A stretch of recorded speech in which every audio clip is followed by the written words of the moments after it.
Big bang theory کہتی ہے کہ ہماری پوری کائنات جس میں زمین، چاند، ستارے، ایک ہیوج بال جو ہے وہ موجود تھا کائنات میں۔ پھر سائنسدان کہتے ہیں کہ اس ہیوج بال کے اندر ایک زور کا دھماکہ ہوا، یعنی اللہ تعالیٰ جو ہیں انہوں نے کن فیکون کہا، ہو جا، تو وہ پھٹ گیا، اور اس کے پھٹنے کے نتیجے میں اس کے جو پارٹیکلز ہیں ان کے درمیان فورس آف ریپلشن پروڈیوس ہوئی، اور جس کے نتیجے میں تمام چاند، ستارے، سورج، زمین اور ہماری جتنی بھی گلیکسیز ہیں وہ معرض وجود میں آ گئی۔ جب سے یہ دھماکہ ہوا ہے اس وقت سے لے کر ہماری جو کائنات ہے وہ ایکسپینڈ ہو رہی ہے۔ I think it is due to force of repulsion, کہ ان کے درمیان ایک فورس آف ریپلشن پیدا ہوئی ہے جس کی مدد سے وہ تیز رفتاری کے ساتھ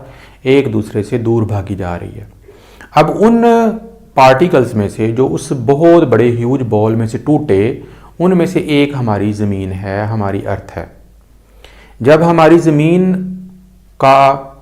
آغاز ہوا تو اس وقت یہ ایک آگ کا دہکتا ہوا گولا تھا، اور اس کا جو ٹمپریچر تھا وہ تقریباً 100 ارب ڈگری سینٹی گریڈ بتایا جاتا ہے۔